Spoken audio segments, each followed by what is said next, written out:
কবিতা উৎসব 2024-এ সকলকে স্বাগত। যদিও সবাই নেই, তবুও যারা রয়েছে তাদের প্রত্যেককেই আমাদের কিশলয়ের আন্তরিক শুভেচ্ছা। সেই সাথে উপস্থিত যে কজন শিল্পীকে আমরা পেয়েছি তাদেরকে প্রণাম, ছোটদের আমাদের কিশলয়ের পক্ষ থেকে ভালোবাসা জানিয়ে শুরু করছি আজকের আমাদের উপস্থাপনা, কিশলয়ের উপস্থাপনা, দেশের লজ্জা শিশুশ্রম। মায়ের গর্ভ থেকে বেরিয়ে চোখ ফুটে কাঁদতে থাকা ছোট্ট কলিটার সম্পূর্ণ অধিকার আছে পৃথিবীর সমস্ত রকম সুযোগ সুবিধাকে সঙ্গে নিয়ে বেঁচে বর্তে থাকার। এই ছোট ছোট ফুলগুলোই তো আমাদের আগামীর দিশা। তাদের সুচারু মস্তিষ্কের ভাবনা বদলে দিতে পারে গোটা বিশ্বকে। এমনই সুদৃঢ় তাদের সংকল্প, আর এমনই সুন্দর তাদের শৈশব। শৈশবের প্রতিটি মুহূর্তকে তারা প্রতি মুহূর্তে প্রাণ ভরে উপভোগ করতে থাকে। আর এমনই কিছু ছবি ফুটিয়ে তুলেছেন কবি স্বপন মুখোপাধ্যায় তাঁর লেখা ছোটবেলায় কবিতার মাধ্যমে। সকালবেলায় পড়া সেরে পাড়ার ছেলে মিলে দল বেঁধে রোজ ঘুরতে যেতাম পদ্ম ফোটা বিলে। জমতো দারুণ জলডিঙাটি, ভাগ হয়ে দুই দলে জেতা হারার খুনসুটি খুব হতো হাসির ছলে। সকলে সেই জলে নেমে পদ্ম তুলে নিয়ে বাঁধাধার খেলা হতো লম্বা ডাটা দিয়ে। বীরের ধারে প্রকাণ্ড এক কামরাঙা গাছ থেকে আট পাকা ফল পেড়ে পেড়ে খেতাম চেখে চেখে। বাঁধার উপর খাড়া হয়ে সূর্য উঠলে পরে হই হুল্লোড়ে একসাথে সব ফিরে আসতাম ঘরে। প্রতিটা শৈশবকে প্রাণ ভরে আস্বাদন করা শিশুদের অধিকার, এবং শৈশবকে প্রতিটি শিশুর কোলে তুলে দেওয়া তেমনি আমাদের একান্ত কর্তব্য। কিন্তু অর্থনৈতিক সংকটে বা কখনো কখনো সামাজিক পরিস্থিতির শিকার হয়ে সেই ছোট ফুলগুলো হারিয়ে ফেলতে থাকে তাদের সুন্দর শৈশবকে। দুটো অর্থ উপার্জনের লক্ষ্যে তারা হারিয়ে যেতে থাকে নিবিড় অন্ধকারের অন্তরালে। শুধু তাই নয়, সমাজের কিছু অর্থপিপাসু অসাধু ব্যবসায়ীর ক্রমাগত শোষণ আর শাসনের নির্মম পরিণতির শিকার এই শিশুগুলো। দুমুঠো ভাতের নেশায় তারা জীবন থেকে একে একে মুছে ফেলতে থাকে তাদের শখ, আহ্লাদ, শিক্ষার অধিকার এবং সুখ স্বাচ্ছন্দ্যকে। পরিস্থিতির চাপে পড়ে তারা নির্বিকারে বরণ করে নেয় ভয়ঙ্কর ভবিষ্যৎকে। তাদের চোখের সামনে মেলে ধরা এই ভয়ঙ্কর কালো আকাশই শিশুশ্রম নামক দেশের লজ্জা, যা দৃষ্টান্ত ফুটে উঠেছে কবি সুকান্ত ভট্টাচার্যের ভালো খাবার কবিতায়, কবি রূপক চট্টরাজের সেই মেয়েটি, এবং সর্বোপরি কবি পুণ্ডরিক চক্রবর্তীর শিশু শ্রমিক কবিতার মাধ্যমে। ধনপতি পাল তিনি জমিদার মস্ত, সূর্য রাজ্যে তার যায় না কো অস্ত। তার ওপর ফুলে ওঠে কারখানা ব্যাংকে, আয়তনে হারালেন মোটা খোলা ব্যাংকে। সবার হুজুর তিনি, সকলের কর্তা, হাজার সেলাম পান দিয়ে গড়পড়তা। সদাই পাহারা দেয় বাইরে সেপাই তার, কাজ নেই তাই শুধু খাই খাই পাই তার। এটা খান সেটা খান সব লাগে বিদ ঘুটে, টান মেরে ফেলে দেন একটু খাবার খুঁটে। খাদ্যে অরুচি তার, সব লাগে তিক্ত, খাওয়া ফেলে থমকান শেষে অতিরিক্ত।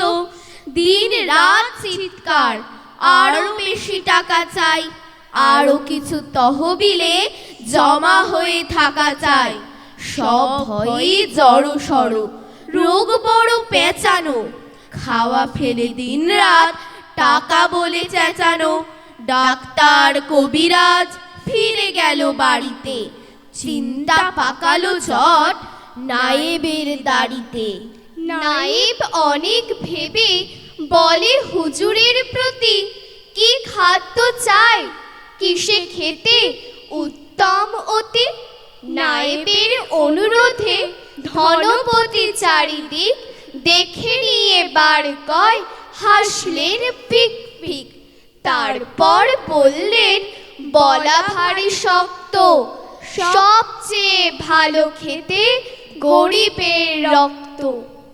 আজকে মাগো তোমায় একটা গল্প বলি। স্কুলের ওই সামনে যে এক ছোট্ট গলি, ছোট্ট মেয়ে দাঁড়িয়েছিল একা একা। কোঁচড়ে তার চাঁপা টগর যাচ্ছে দেখা। স্কুলটা যেই না আমার হলো ছুটি, টিফিন খাওয়া হয়নি, ছিল দুটো রুটি। ফুলের লোভে কাছে গিয়ে বলি তাকে, ভয়েতেও কোঁচড়খানি আগলে রাখে। দিলাম তাকে টিফিন বাক্স উজাড় করে, চাঁপা টগর দিল আমায় দুহাত ভরে। খাবার পেয়ে ফুলগুলো সব আমায় দিয়ে সে খুব খুশি, বলল আমায় বাড়ি গিয়ে মাকে দেব। মায়ের অসুখ, খারাপ মনও, কাল থেকে মা দেয়নি মুখে খাবার কোনো। আসলে মা খাবেই বা কি, যায়নি কাজে। আমার মা যে 8টা বাড়ির বাসন মাজে। এসব বলে ভাসিয়ে দিল চোখের জলে। সূর্য তখন মিলিয়ে যাচ্ছে অস্তাচলে। কাস্তে হাতে মোট মাথাতে কেউ বা মেশিন ধারে, দু চোখ যদি খোলা রাখো দেখতে পাবে তারে। কেউ খাটছে 5 মাস, কেউ ভাঙছে কয়লা, কেউ ভাঙছে ভারী পাথর, কেউ বা কুড়োয় ময়লা। কেউ বা হেঁকে লজেন্স বেচে ট্রামে ট্রেনে বাসে, শাকসবজি নিয়ে কেউ বা রেল লাইনের পাশে। কেউ গ্যারেজে রাত কাটায়, কেউ বা মাঠে খাটে। অনাহারে অর্ধাহারে ওদের জীবন কাটে। ওদের খেলার মাঠ নেইকো, নেইকো পাঠশালা। স্বপ্নে উঁকি দেয় যে শুধু গরম ভাতের থালা। মায়ের আদর, বাবার স্নেহ নেই যে ওদের পেতে। গাল মন্দ, চর চাপ্পড় হয় গো শুধু খেতে। ওদের ঘরে অভাব অসুখ কদিন বাদে বাদে, যেখানে যত অন্ধকার লাফিয়ে নামে ছাদে। ওদের আকাশ ওদের বাতাস গুমড়ে কেঁদে মরে। শখ আহ্লাদ হারিয়ে গেছে সুদূর তেপান্তরে। শিশু শ্রমিক দেশের ওরা, লজ্জা কোথায় রাখি। ওদের শ্রমের বিনিময়ে আমরা সুখে থাকি। একটা ঝড় আজ নয়তো কাল দেবেই পাল্টে ছবি। সেই আশাতেই চোখ মেলি রোজ, চোখ মেলে ওই রবি। সেই আশাতেই চোখ মেলি রোজ, চোখ মেলে ওই রবি। নমস্কার।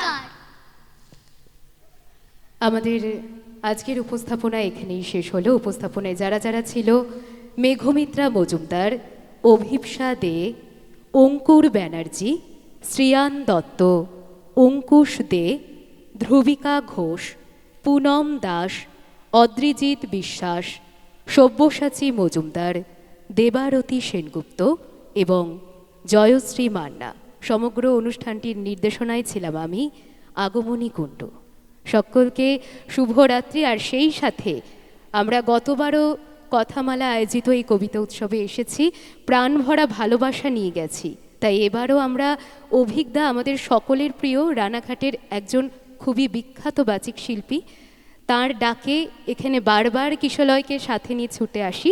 তাই অভিজ্ঞতার জন্য আমাদের কিশলয়ের পক্ষ থেকে ছোট্ট কিছু ভালোবাসা। আমরা অসংখ্য ধন্যবাদ। ও একটু আচ্ছা, ডাকবো। এই প্রতি বছর তুই এই করিস কেন এইসব? বাচ্চাগুলোর আবদারে। ধন্যবাদ। আমরা একই সাথে ডিম্পি সাউন্ডের দায়িত্বে ছিলেন আমাদের, এবং একই সঙ্গে আলোর দায়িত্বে শ্রী গোপাল মুখার্জি। আমরা তাদের দুজনকেও মঞ্চে চাইছি, আপনারা মঞ্চে আসবেন। উত্তরীয় পরিয়ে বরণ করে নিচ্ছে অভিপ্সা দে পরবর্তীতে একটি গাছ আমাদের ভালোবাসার অঙ্গীকার জয়শ্রী আর দেবারতীকে ডেকে নেব।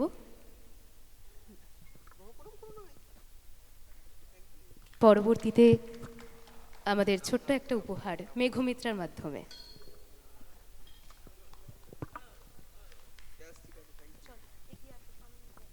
আমরা স্মারক সম্মান তুলে দেব কিশলয়কে এবং একই সঙ্গে এই মঞ্চে আসার আমন্ত্রণ শব্দ প্রক্ষেপণ যন্ত্রে ডিম্পি এবং শ্রী গোপাল মুখার্জি আলোর দায়িত্বে আমরা দুজনকেই মঞ্চে আসতে অনুরোধ করছি।